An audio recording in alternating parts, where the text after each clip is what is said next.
ఆత్మాభిషేకము ఆనందానిలయము ఆత్మాభిషేకము నా హృదయానందము నిలుపుమా నింపుమా నీ త్రోవలో నడుపుమా నిలుపుమా నింపుమా నీ సేవలో నడుపుమా నిలుపుమా నింపుమా నీ అభిషేకం పంపుమా నిలుపుమా నింపుమా నీ అభిషేకం నింపుమా నీ అభిషేకం నిలుపుమా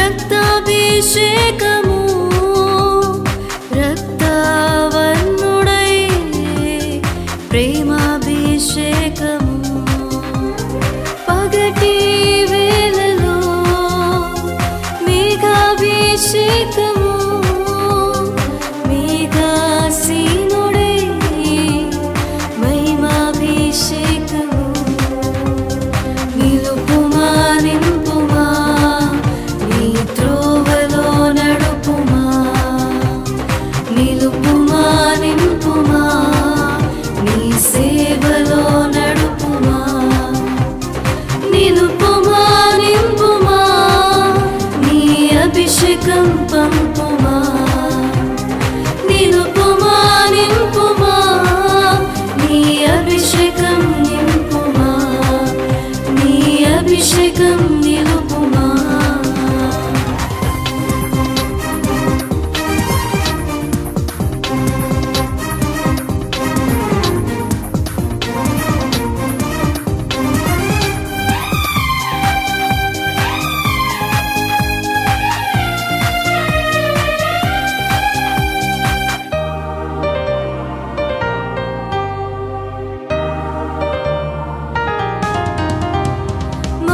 మారానీలతో మధురాభిషేకము కానా విందులో జీవాభిషేకము ఆకలి బాధలో మన్నాభిషేకము ధన్యత కొండపై వాక్యాభిషేకము నిలుపుమా నింపుమా నీ త్రోవలో నడుపుమా. దేవునితో కలిసి ఉండవలసిన పరిస్థితిలో నుంచి విడిపోయిన మనల్ని ఏం చేస్తున్నాయనంటే మరలా ఒక ఇంటిగా ఏక శరీరముగా ఆయనతో కలిపి ఉండగలిగేటువంటి స్థితి క్రీస్తు ప్రభు వారి రక్తము ద్వారా మరణము ద్వారా మనలను సమాధానపరిచాడు. దేవునికి స్తోత్రం, హల్లెలూయా. అట్టి శ్రేష్టమైనటువంటి సంధికారకుడుగా యేసుక్రీస్తు ప్రభు వారు ఉన్నారు అనేటువంటి విషయాన్ని మనము రుజువు చేసేటువంటి విషయాలు రోమాపత్రిక 5వ అధ్యాయము 11వ వచనంలో మనం చూసినప్పుడు రోమాపత్రిక 5వ అధ్యాయము మన ప్రభువు అయిన యేసుక్రీస్తు ద్వారా మనము దేవుని యందు అతిశయపడుచున్నాము, సమాధానపరచబడి. దేవుని స్తోత్రం. 10 నుంచి చదవండి. 10 ఆయన కుమారుని మరణము ద్వారా సమాధానపరచబడిన ఎడల సమాధానపరచబడిన వారమై ఆయన జీవించుట చేత మరి నిశ్చయముగా ఏంటండి తర్వాత అంతేకాదు మన ప్రభు అయిన యేసుక్రీస్తు ద్వారా మనము దేవుని యందు అతిశయపడుచున్నాం. మనల్ని బట్టి కాదు, క్రీస్తు ప్రభు వారిని బట్టి. ఎందుకనంటే ఆయన ద్వారానే మనము ఇప్పుడు సమాధాన స్థితిని పొంది ఉన్నాము. దేవునికి స్తోత్రం. 2 కొరింథీ పత్రిక 5వ అధ్యాయం 15వ వచనము. 2 కొరింథీ పత్రిక 5వ అధ్యాయం 18వ వచనము.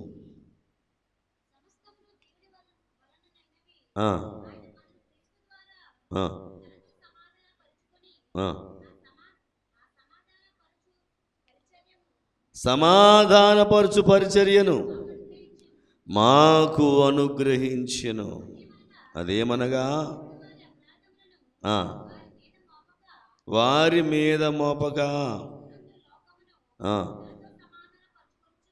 తనతో సమాధానపరుచుకొనుచు ఆ సమాధాన వాక్యాన్ని మాకు అప్పగించాడు. కనుక ఇప్పుడు శిష్యులు చేసిన పని ఏమిటంటే సమాధానపరిచిన క్రీస్తు ప్రభు వారిని ఈ లోకమునకు మధ్యవర్తిగా ఉంచి, ఆయనే దేవునికి నరులకును మధ్యవర్తి ఒక్కడే, ఆయనే క్రీస్తు యేసు అనేటువంటి ఒక నరుడు, అనగా మధ్యవర్తి, సంధి చేసేటువంటి వాడు. చేసే పని ఏమిటంటే సమాధానకర్తగా ఉన్నాడు. దేవునికి స్తోత్రం, హల్లెలూయా. నీ జీవితంలో, నా జీవితంలో ఆయన సమాధానమును ఇవ్వడానికి సిద్ధముగా ఉన్నాడు. అందుకని సమాధానపరచువారు ధన్యులు, వారు దేవుని కుమారులు అని అంటాడు. ఇంకా మనం చూస్తే కనుక కీర్తన గ్రంథంలో ఒక మాట రాస్తాడు, సమాధానాన్ని ఏం చెయ్యాలనంటే వెంటాడాలి. మనం ఇప్పుడు సమాధానం లేదనుకో, సమాధానం దొరికేంత వరకు వెంటాడాలి. అంటే సమాధానం కోసం పరుగులెట్టాలి. సమాధానం కోసం పరుగులెట్టాలి అని అంటే నీ శత్రువుతో నువ్వేమవ్వాలి? నీ అర్పణ అర్పించేటప్పుడు ముందుగా నువ్వేమవ్వాలి? అతనితో సమాధానపరచబడాలని బైబిల్ చెబుతున్నటువంటి మాట ప్రకారంగా నువ్వు ముందుగా సమాధాన పడిన తర్వాతే బయట వారితో దేవునికి ఏదైనా ఇస్తే అది ఆయన అంగీకరిస్తాడనేటువంటి మాట. కీర్తన 34వ అధ్యాయము 14వ వచనము.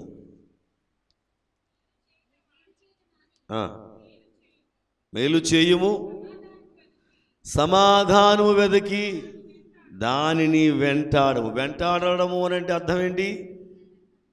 అనుసరించడం, దాని వెనకాతలే వెళ్ళిపోవడం. సమాధానం ఎక్కడుందో వెతుక్కుంటూ వెళ్ళిపోవడమే. ఎక్కడ సమాధానం కోల్పోయావో మరలా అక్కడే వెతుక్కోవాలి. నశించిన దానిని వెతికి రక్షించడానికి ఆయన ఈ లోకానికి వచ్చాడు. ఎక్కడ నశించిపోయాడు ఈ మానవుడు? ఏదెను తోటలో నశించిపోయినటువంటి ఈ మానవుడు పాపము చేత లోకమంతా ఈ పాపము విస్తరించింది కనుక ఈ లోకానికి ఆయన సమాధానకర్తగా వెతుక్కుంటూ వచ్చేసాడు.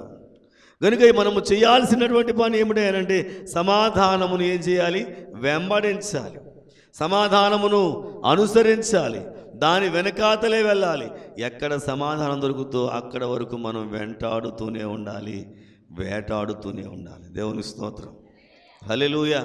ఎక్కడ దొరుకుతుంది సమాధానం? భార్యాభర్తల మధ్య సమాధానం లేదు, అన్నదమ్ముల మధ్య సమాధానం లేదు, తల్లిదండ్రుల మధ్య సమాధానము లేదు, సమాజంలో ఇరుగు పొరుగు వారి మధ్య సమాధానము లేదు. ఈ సమాధానం లేకపోవడం గల కారణము నువ్వైనా కావచ్చు, ఎదుటివారైనా కావచ్చు. ఒకవేళ ఆ సమాధానం లేకపోవడానికి కారణము నువ్వైనా కానీ ఎదుటివారైనా కానీ నువ్వే ఏం చెయ్యాలి అని అంటే సమాధాన పడడం నేర్చుకోవాలి. తప్పు ఎదుటివారిదైనా సరే నువ్వే ఏమి చెయ్యాలి? సమాధానాన్ని వెతుక్కుంటూ వెళ్ళాలి. సమాధానపరిచేటువంటి స్థాయిలోనికి నువ్వు చేరగలగాలి. నీకు మరి ఒక వ్యక్తికి ఉన్నటువంటి మధ్య ఉన్నటువంటి అసమాధానం ఏదైతే ఉందో దానిని తీసివేయాలి. యేసుక్రీస్తు ప్రభు వారి భూలోకంలోకి వచ్చినప్పుడు ఒక మాట అంటున్నాడు, నా శాంతిని నేను మీకు ఇస్తున్నాను. యోహాను సువార్త 14వ అధ్యాయం 27వ వచనం మనం చూస్తే కింద ఫుట్ నోట్లో ఏమైనా ఉందా? సమాధానం అంటే శాంతి అంటే సమాధానం. యేసుప్రభు వారు ఏమన్న మాట అంటే నా శాంతిని నేను మీకు అనుగ్రహిస్తున్నాను. ఇది లోకము అనుగ్రహించేటువంటిది కాదు. నేను అనుగ్రహించేది ఎలాంటిది? నా తండ్రి నాకేదైతే ఇస్తున్నాడో ఆ శాంతి నా దగ్గర ఉంది. ఆ శాంతిని, ఆ సమాధానాన్ని నేను మీకు ఇస్తున్నానని చెబుతున్నాడు. దేవునికి స్తోత్రం. కనుక వెంటాడాలి. ఇప్పుడు ఈ సమాధానం నీలోనికి రావాలి అని అంటే ఎవరు రావాలి? క్రీస్తు అనే శాంతి నీలోనికి రావాలి. క్రీస్తు అనేటువంటి సమాధానకర్త నీలో ఉంటే నువ్వు ప్రతి విషయంలోనూ కూడా సమాధానాన్ని వెతుక్కుంటూ వెళతావు. ప్రతి విషయంలో శాంతి సంభాషణతో నువ్వు ముందుకు వెళ్ళిపోతావు. ప్రతి విషయంలో దేవుని యొక్క సమాధానం నీలో ఉంటే కనుక ఎదుటివాడు నీతో మాట్లాడినప్పుడు శాంతియుతంగా మాట్లాడితే సమస్యలే లేవు, ఇక సమస్యలే లేవు. ఏదైనా తోటలో ఆదామవ్వలు దాగుకొని ఒకరి మీద ఒకరే ఆరోపణలు చేసుకున్నారే కానీ వారు వెళ్ళి దేవుని కాళ్ళ మీద పడి తప్పయిందేనంటే కనుక వారి స్థితి ఏమయ్యుండునో తెలియదు. కనుక సమాధానము దొరకడానికి ఏం చేయాలనంటే వెంటాడాలి, అనుసరించాలి. దానికోసం ఎన్ని రీతులుగానైనా ప్రయత్నాలు చేయాలి. నీతో సమాధానం లేనివాడు, గొడవ పడ్డవాడు ఎదురైతే కనుక నేను చూసినప్పుడు ఏం చేస్తాడు? వాడు నవ్వుతాడా? నవ్వడా? నవ్వడు. మరి నువ్వేం చేయాలి? నువ్వు అని ఉమ్మేసేస్తే వాడు సెట్ అయిపోతాడు, అంతేనా? వాడు నిన్ను చూసి నవ్వకపోతే ఈ ప్రక్కనున్న వాడు ఏ చేసే పని ఏమిటి అంటే ఆడితో నాకేం పని అని గ్యాండ్రించి నోటికి ఉమ్మేస్తాడు. ఇది కాదు సమాధానాన్ని వెంటాడడము అనంటే. వాడు నవ్వకపోయినా నువ్వు నవ్వడం ప్రారంభించు, అనగా సమాధానానికి నువ్వు పునాది వేయి, సమాధానానికి నువ్వు నాంది పలుకు. సమాధానం చేయడానికి, సంధి చేయడానికి నువ్వు ప్రారంభాన్ని ఇవ్వడం ప్రారంభిస్తే కనుక రెండో రోజునైనా సరే కోపంగా ఉన్నటువంటి వాడు నవ్వకపోవచ్చు, కానీ ఏమీ అనకుండా ముభావంగానన్నా వెళ్ళిపోతాడు. మరలా ప్రయత్నం చేయి. ఏదో ఒక సమయంలో నువ్వే వెళ్ళి, సరే తప్పు జరిగిపోయింది, నీ వల్ల నా వల్ల, సరే నా వల్లే అయ్యింది, నన్ను క్షమించు అని అంటే సమాధానం వచ్చేస్తుంది. అదే యేసుక్రీస్తు ప్రభు వారు శిలువ మీద పలికినటువంటి మొట్టమొదటి మాట. చప్పలు కొట్టి దేవుని మహిమపరుద్దాం. సమాధానం కలగాలి అనంటే మొదటి సూత్రం ఏమిటయ్యానంటే క్రీస్తు ప్రభు వారు పలికినటువంటి మొదటి మాట క్షమాపణను కోరడం ప్రారంభించాలి. ఎప్పుడైతే క్షమాపణ నీలో నుంచి వచ్చిందో ఆటోమేటిక్గా సమాధాన ప్రక్రియ ప్రారంభమైపోతూ ఉంటుంది. అయినా చేతులు విదిలించుకుని వెళ్ళాడే అనుకో, మరలా ప్రయత్నం చేయి. అవకాశం ఉన్నంత వరకు సహాయం చేసైనా సరే సమాధానం పడడానికి ప్రయత్నము చెయ్యి. యాకోబు తన అన్నను ఎదుర్కోవడానికి వెళ్ళినప్పుడు చేసిన పని ఏంటి చెప్పండి? యాకోబు ఏం పని చేశాడు? ముందుగా కానుకలు పంపించాడు. ఏం పంపించాడు? ముందుగా కానుకలు పంపించి, ఇదిగో నీ దాసుడు, నీ సేవకుడు, ఇదిగో ఇంత ఆశీర్వాదం పొందాడు, ఈ కానుకలు తీసుకొని పంపించాడు. ఆ కానుకలను బట్టి ఏమవ్వాలి? ఇప్పుడు ఆయన సమాధానపరచబడాలి. అవునా కాదా? చదువుకుందాం ఒకసారి. ఆది కాండములో 32:19 వచనము. అట్లతడు సమాధానపరిచిన తరువాత నేను అతని ముఖము చూచెదను, ఒకవేళ నన్ను కటాక్షించుననుకొని మీరు. దేవునికి స్తోత్రం. ఏమిస్తే వచ్చింది కటాక్షం? ఇక్కడ కానుక. అంటే మధ్యమున అగాధము తీసివేయడానికి ఒక సంధి ప్రయత్నం ఏమిటయ్యానంటే కానుక పంపించుట అనంటే. కానుక ఇవ్వడం అని అంటే కనుక ఏదో లంచంగా ఇవ్వడం కాదు. వీళ్ళిద్దరికి మధ్య ఏమి గొడవలో సరిహద్దు తగాదాలు ఇలాంటివి ఏమీ కాదు కదా. వీళ్ళకి దేవుడు ఇచ్చినటువంటి ఆశీర్వాదాన్ని పొందుకుని వెళ్ళాడు. అన్నయ్య కోపగించాడు, చంపాలనుకున్నాడు కనుక ఇప్పుడు వారి మధ్య ఇదిగో నేను నీతో శత్రుత్వంతో లేను అని చెప్పడానికే. అంటే నువ్వు లక్షల కోట్లు ఇవ్వడం కాదు, ఒక యాపిల్ పండు అయినా, ఒక గులాబీ పువ్వు అయినా, ఏదైనా సరే ఏమిటైనంటే సంతోషకరమైనటువంటి రీతిని ఎదుటి వ్యక్తికి నువ్వు ప్రభావితము చేయగలిగితే వాడికి ఏమని సూచన వెళుతుంది అనంటే వీడు నాతో శత్రుత్వంతో లేడు అనేటువంటి సందేశం వాడికి వెళ్ళాలి. నీకు మాట్లాడడం ఇష్టం లేకపోతే ఫ్రెండ్షిప్ డే రోజున ఏం చేయాలి? ఫ్రెండ్షిప్ డే రోజున ఏం చేస్తారు? హ్యాపీ ఫ్రెండ్షిప్ డే అని చెప్పేసి అన్ని బ్యాండ్ ఏదో కట్టేస్తారు కదా. రేపైతే అన్నదమ్ములు ఏదో కట్టుకుంటారు, అన్నా చెల్లెలు, రాఖీలు. ఎందుకని? ఒకవేళ అన్నా చెల్లెళ్ళు ఇద్దరి మధ్య ద్వేషం ఉన్నా, గొడవ ఉన్నా, ఈ పండుగ ఏదైతే ఉందో ఎట్టుకున్నారో ఆ పండుగ ఎందుకు వస్తుందో తెలియదు. కానీ నాకైతే అర్థమయ్యేది ఏమిటి అంటే అన్నా చెల్లెళ్ళ మధ్య ఏమైనా దూరాలు ఉంటే కనుక ఆ రోజున ఏం చేస్తారు? ఆ వంకెట్టుకుని ఇంటికి వెళ్ళి ఆ వంకట్టుకుని ఇంటికి వెళ్ళి ఈ చెల్లో అక్కో తమ్ముడికో అన్నీకో ఏం చేస్తాయి అని అంటే చేతికి రాఖీగా ఆడికి ఇష్టం ఉన్నా లేకపోయినా ఇలాగ ఎడతాడు, ముఖం ఇలా పెట్టుకుంటాడు. అప్పుడు 2 డైలాగ్ చాలేరా 2 అయిందిలే ఇంకా ఓ డైలాగ్ వేస్తాడు. ఆ డైలాగ్కి అక్క డైలాగ్కి తమ్ముడు ఏమవుతుందో తెలుసా, ఫ్లాట్ అయిపోతాడు, కట్టేస్తాడు. ఇద్దరు హత్తుకుంటారు. ఆ ఆనందం వేరు, ఆ సంతోషం వేరు. ఇన్ని సంవత్సరాల వారి మధ్య ఉన్నటువంటి అగాధము ఇప్పుడు ఏది చేసిందనంటే ఏదో ఒక పండగ దేనికో తర్వాత విషయం. కానీ నాకు అర్థమైంది ఏంటంటే ఇద్దరి మధ్య ఉన్నటువంటి అగాధాలను తీసివేసేదిగా ఉంది. అప్పుడు జేబులోంచి తీస్తాడు, అనుకుంటాడు ఈ వేళ మా సెల్లు వస్తుంది, మా అక్క వస్తుందని జేబులో ముందుగానే సెట్ చేసుకుంటాడు. మంచిది కడితే ఈ జేబులో చేయడదాం, ఓ మాదిరిగా కడితే ఈ జేబులో చేయడదాం అనుకుంటాడు. ఒక అమౌంట్ దీంట్లో ఒక అమౌంట్ దాంట్లో పెడతాడు. ఆడికి ఇచ్చిన అలా అక్క వాళ్ళ చెల్లి తనతో మాట్లాడిన విధానాన్ని బట్టి జేబులోకి ఏ చెయ్యి వెళ్తుందో ఆ చెయ్యిని బట్టి వారి మధ్య ప్రేమ మరలా తిరిగి సమాధానం మరలా శాంతి మరలా వారి మధ్య ఏమవుతుందంటే ప్రారంభించబడుతుంది. దేవుని స్తోత్రం. నీకు దేవునికి మధ్య ఉన్నటువంటి అగాధాన్ని క్రీస్తు అనేటువంటి కానుక, క్రీస్తు అనే రక్తము, క్రీస్తు అనేటువంటి ఈ దేహము, ఈ మాంసము నీ నిమిత్తము నా నిమిత్తము సమాధాన బలిగా అర్పించబడి ఆయనకి నీకు మధ్య వర్తిగా ఆయన నిలిచిపోయి దేవునికి నీ మీద ఉన్న కోపాన్ని తీసివేశాడు. చెప్పలు కూడా దేవుని మహిమపడతాం. హల్లెలూయా. సమాధాన పడడానికి మనం ఏం చేయాలి చెప్పండి? పరిగెట్టాలి, వెంటాడాలి. సామెతలు 12:20లో మాట అంటాడు కదా, సమాధానం చేసేటువంటి వారిని గురించి ఒక చక్కని కామెంట్ చేశాడు ఆయన. 12:20 హృదయములో మోసం ఉంటుంది కీడు చేసే వాళ్ళకు సమాధానపరచుటకై ఆలోచన చెప్పువారు ఎలా ఉంటారట? సంతోషభరితులు. ఏమండి, ఇద్దరి మధ్య ఉన్నటువంటి సమస్యను తొలగించడానికి మధ్య ఎవడైనా ఒక సలహా ఇచ్చాడు అనుకోండి, ఆ సలహాను బట్టి వారిద్దరూ ఏకమైపోయారు అనుకోండి, వీడు ఎప్పుడైనా సరే ఏం చెబుతారు చెప్పండి? ఈ రోజునాలు అలా ఉండడానికి ఆ వేళ నేను ఇచ్చినటువంటి సలహా సంతోషమైన వాడికి, వాళ్ళు సంతోషంగా ఉంటే వీడికి సంతోషం, వాడు సమాధానంగా ఉంటే వీడికి ఆనందం. అనగా సమాధానపరిచేటువంటి ఆలోచనలు ఇచ్చేటువంటి వారు ఉండడం వల్ల ఈ దేశంలో కానీ ప్రజల మధ్య కానీ సఖ్యత కలుగుతుంది. చేసిన వాడు కూడా ఏమవుతాడట? సంతోషభరితుడవుతాడు. జకరియా గ్రంథము 8వ అధ్యాయము 19వ వచనము. సమాధానాన్ని ఏం చేయాలనంటే ప్రియముగా ఎంచుకోవాలంటాడు.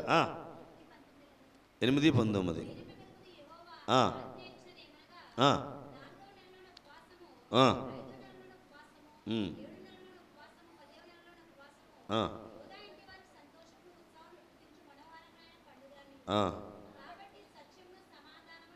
కాబట్టి సత్యమును సమాధానమును ఎలా ఎంచుకోవాలి? ప్రియముగా, ఇష్టమైందిగా చేసుకోవాలి. సమాధానం అనంటే గొడవలు పడే తత్వం కాదు, వాదాలు పెట్టుకునేటువంటి తత్వం కాదు. వాదం పెట్టుకోలేదు యోబు గారు, పెట్టుకున్నాడా? ఏమన్నా సరే అంతా దేవుని చిత్తమై అప్పగించేశాడు. వాదములు ఆడొద్దని చెప్పారు. వాదం వలన ఏమవుతుంది? భేదము పడుతుంది. అసలు మొదలంటే పోతుందట. భూమి మీదను సమాధానంబు కలుగు, నరులకు నీ దర్శనం బెచట కలుగు. దేవా నరులకు నీ దర్శనం బెచట కలుగు. దేవా దేవ దేవా దేవ దివినున్న దేవా, పవన స్తోత్రములు పరలోక దేవా. దేవా పవన స్తోత్రములు పరలోక దేవా. దేవా దేవ దేవా దేవ దివినున్న దేవా, పవన స్తోత్రములు పరలోక దేవా. దేవా దేవుని స్తోత్రం. ఎలా చేసుకోవాలి? ప్రియమైనదిగా చేసుకోవాలి, ఇష్టం చేసేసుకోవాలి దాన్ని. అగాధము ఏర్పడుతుంది అన్నప్పుడు ముందుగానే తేరుకోవడం నేర్చుకోవాలి. అర్థమైపోద్ది కదా, గొడవ ప్రారంభం అయిపోయేలా ఉంది అని అర్థమైపోద్ది కదా మనకి. ఈవేళ చాలా పెంట పెట్టేసి ఇలా ఉన్నాడు ఈయన అని అర్థమైపోద్ది కదా మనకి. ఆ పెంటలో నుంచి ఎలా రావాలో బయటికి నువ్వే ఆలోచన చేసేసుకోవాలి, ప్రియముగా ఎంచుకోవాలి. ఎలాగైతే బాగుంటుంది, ఏ విధంగా అయితే బాగుంటుంది, ఆయనకి ఇష్టమైంది ఏం చేస్తే ఆయన నన్ను చూసి సంతోషిస్తాడు, ఇలాంటి ఆలోచనలు వచ్చేయాలి లేదా? దేవునికి స్తోత్రం. ఏంటి వేళ ఎప్పుడూ లేనిది అంటాడు. అప్పుడు ఆయన ఏమంటాడు? ఏంటి వేళ ఎప్పుడూ లేనిది?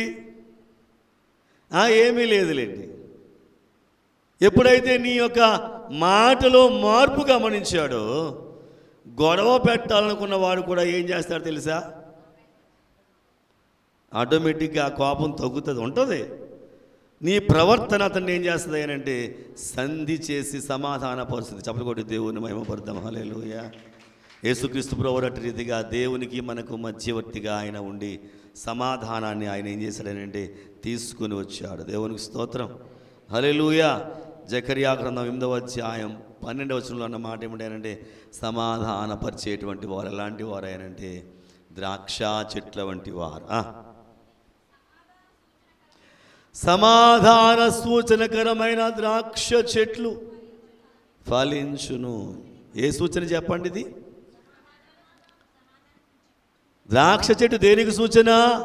సమాధానమునకు సూచన. సమాధానమునకు సూచనగా ఉంది. అంటే ద్రాక్ష చెట్లు అనేటువంటి ఏమి చేస్తాయి అని అంటే వ్యక్తిని మానసికంగా సంతోషపరిచేది ద్రాక్ష రసము ఏదైతే ఉందో. ఈ ద్రాక్ష రసము మన యొక్క మెదడును ఏం చేస్తానంటే చల్లపరిచేది. ఈ యొక్క మెదడులో ఉన్నటువంటి ఆలోచనల పరంపర ఏదైతే ఉందో వాటన్నిటినీ ప్రక్కన పెట్టి ఈ మెదడును ఏం చేస్తుంది అనంటే ఈ ద్రాక్ష రసము చేసే పని ఏమిటయ్యానంటే చల్లబరిచేదిగా ఉంది. దేవునికి స్తోత్రం. హల్లెలూయా. ఇంకే ఆలోచనలు రావు, మనస్సు నిమ్మలంగా ఉంటుంది, ప్రశాంతంగా ఉంటుంది, చక్కగా ఉంటుంది. ఎందుకనంటే ఆ ద్రాక్ష చెట్టే సమాధానకర్త అయినటువంటి యేసుక్రీస్తు ప్రభువారు ద్రాక్షావల్లిని నేను తీగలు మీరు అన్నాడు. చెప్పకొట్టి దేవుని మహిమపడతాం. హల్లెలూయా. కనుక ఆయనే ఏమై ఉన్నాడు అనంటే ద్రాక్ష చెట్టు అయి ఉన్నాడు. కనుక ఆయనే శాంతినిచ్చేవాడు, సమాధానం ఇచ్చేటువంటి వాడు. యేసుక్రీస్తు ప్రభువారు ఈ భూలోకంలో ఉండగా ఆయన ఎవరి దగ్గరికి వెళ్ళినా ఏమని చెప్పమని చెప్పాడు అనంటే సమాధానము కలుగుగాక అన్నాడు. మీరు ఏ ఇంట్లోకి వెళ్తే ఆ ఇంట్లో వాళ్ళతో ఏం చెప్పాలి? సమాధానము కలుగుగాక. షాలోం అంటే ఏంటి చెప్పండి? సమాధానము కలుగుగాక. మనం మరణాత ఎలా వాడుతూ ఉంటామో అలాగే కొంతమంది షాలోం అని చెప్పుకుంటూ ఉంటారు. దేవునికి స్తోత్రం. తప్పేమి కాదు. షాలోం అనుకున్నా ఏమిటి చెప్పండి? సమాధానము. దేవునికి మహిమ కలుగును గాక. కనుక ఆయన ఎప్పుడు ఎవరిని పలకరించినా ఏమనేవాడనంటే షాలోం అనేటువంటి వాడు. అంటే సమాధానము మీకు కలుగును గాక. ఆయన చనిపోయి తిరిగి లేచిన తర్వాత గదిలో ఉన్నప్పుడు కూడా వచ్చి వారితో ఏమన్నాడు ఆయనంటే నా సమాధానము మీకు కలుగును గాక అన్నాడు. 20వ అధ్యాయం 19వ వచనం యోహాను సువార్తలో మనము చూస్తే 19, 21వ వచనం, 26వ వచనం.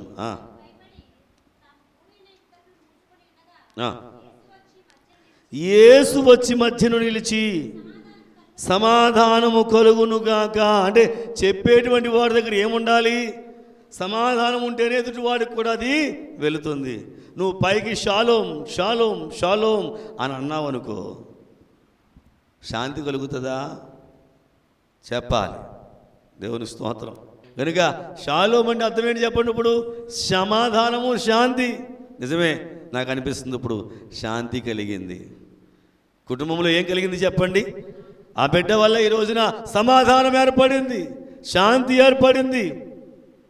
భార్యాభర్తల మధ్య ఎన్ని ఆఘాతాలు వచ్చినా ఇప్పుడు శాంతి, నెమ్మది వచ్చింది. ఎవరి వల్ల అనంటే బిడ్డ వలన శాంతి. అంటే ఆ పేరు కలిగినటువంటి బిడ్డ కుటుంబంలో ఏం చేశాడంటే శాంతిని నింపేశాడు, సమాధానాన్ని నింపేశాడు.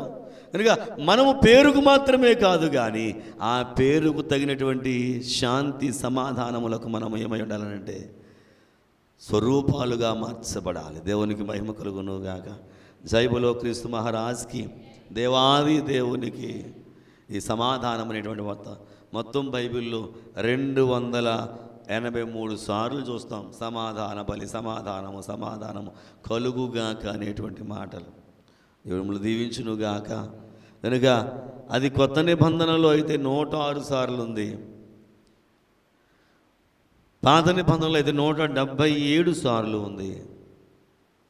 సమాధాన బలి అనేటువంటి మాటే కేవలం 28 సార్లు బైబిల్లో మనం చూస్తాము. కనుక సమాధానార్థమైనటువంటి బలిగా యేసుక్రీస్తు ప్రభువు వారి లోకానికి వచ్చి చేరిపోయారు. మనల్ని కూడా ఆయన ఏమన్నాడనంటే సమాధానకర్తలుగా ఉండాలి అని దేవుడు కోరుకుంటున్నాడు. కనుక అట్టి సమాధానమిచ్చేటువంటి వాడు ఇప్పుడు మనకేం చెబుతున్నాడు? శుభము చెప్పుతున్నాడు. యేసుక్రీస్తు నుండి మీకు కృపా సమాధానములు కలుగునుగాక. అనగా క్రీస్తు ప్రభు వారి యొక్క కృపను గురించి నేర్చుకున్నాము. క్రీస్తు ప్రభు వారి యొక్క సమాధానం అనంటే ఆయనలో ఉన్నటువంటి శాంతి లక్షణం కలిగి ఉన్నాము. కనుక ఆయన శాంతి, ఆయన కృప మన పట్ల హెచ్చుగా ఉండాలని కోరుకుంటూ ఆయన తన మొదటి వచనాలన్నింటినీ ఆయన వ్రాసినటువంటి వాడుగా ఉన్నాడు. దేవునికి స్తోత్రం. మొదటి వచనం నుంచి 5వ వచనం వరకు. 6వ వచనంలో ఏముంది? పాపముల నుండి గాక. అంటే మొదటి 5 వచనాలు మనకి ఏం చెప్పాడనంటే ఆయన అడ్రస్సింగ్ చేసుకొస్తూ ఆయన ఏమై ఉన్నాడు, ఆయనకున్న బిరుదులు ఏమైతే ఉన్నాయో అవన్నీ చెబుతూ అటువంటి దేవుని నుంచి మనకి ఏమొస్తున్నాయనంటే కృపా సమాధానాలు వస్తున్నాయి. కనుక ఈ కృపా సమాధానములను బట్టి మనము పరలోక రాజ్య వారసులుగా చేర్చబడతాము. ప్రకటన గ్రంథములో ఉన్నటువంటి ఆ పరలోక అంతస్తును చూడగలిగే ధన్యత ఆ దేవదేవుడు మనకిస్తూ ఉన్నాడు. కనుక అట్టి కృపా సమాధానములు మనలో స్థిరపరచబడి మనమును కూడా సమాధాన కర్తలుగా మార్చబడే ధన్యత దేవదేవుడు మనకి ఇచ్చి నడిపించునుగాక.